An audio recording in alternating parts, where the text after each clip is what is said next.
ప్రభు అయిన యేసుక్రీస్తు నామములో మీకు సమాధానం కలుగునుగాక. షలోం.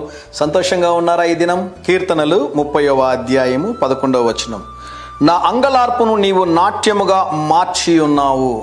ఒకవేళ మీరు అంగలారుస్తూ ఉన్నారా, ఈరోజు కన్నీరు కారుస్తున్నారా, ఏదో కార్యాన్ని బట్టి నీ కన్నింటినీ దేవుడు నాట్యముగా మార్చబోతున్నాడు. ఒకవేళ మీరు నమ్మితే ఆమేన్ చెప్పండి. నాకు తెలిసినటువంటి ఒక పాస్టర్ గారు కుమార్తె డెలివరీ కోసం గవర్నమెంట్ హాస్పిటల్కి తీసుకెళ్లారు. ఆ సమయంలో ఆ బిడ్డ ఉమ్మనీరు ఎక్కువగా తాగడం ద్వారా, బిడ్డ అడ్డం తిరగడం ద్వారా ఆపరేషన్ చేయాలి అన్నారు. అది ఒక చిన్న పిహెచ్సి సెంటర్. అక్కడ ఆపరేషన్కి అవసరమైనటువంటి వసతులు లేవు. బిడ్డ అడ్డం తిరిగిందండి, చాలా ప్రమాదంలో ఉంది, ఆపరేషన్ చేయాల్సి ఉంటుంది, పెద్ద హాస్పిటల్ తీసుకెళ్లాల్సి ఉంటుంది. ఇవన్నీ చెప్పే లోపల పాస్టర్ గారి దగ్గర డబ్బులు లేవు.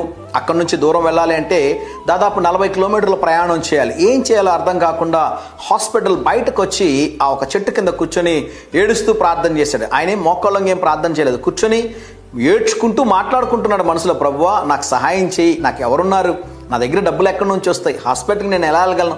ఇలా మాట్లాడుతూ ఏడుస్తుంటే సిస్టర్ పరిగెత్తుకుంటూ వచ్చి నార్మల్ డెలివరీ అయింది పాస్టర్ గారు అని చెప్పింది. ఒక సెకండ్లో దేవుడు ఆయన అంగలార్పును, ఆయన దుఃఖాన్ని దేవుడు నాట్యంగా దేవుడు మార్చేసాడు. నీకో మాట చెప్పనా, నీ దుఃఖాన్ని ఎంత పెద్ద సమస్య అయినా కూడా, కానీ మళ్ళీ చెప్తున్నా, నీది ఎంత పెద్ద సమస్య అయినా కూడా ఈ ఉదయకాల సమయంలో నా యేసయ్య ఒక చిటుకులో దాన్ని మటుమాయం చేసి నీ యొక్క ముఖములో చిరునవ్వుని దేవుడు దాయి చేయగలడు. నీ అంగలార్పుని దేవుడు నాట్యంగా మార్చగలడు.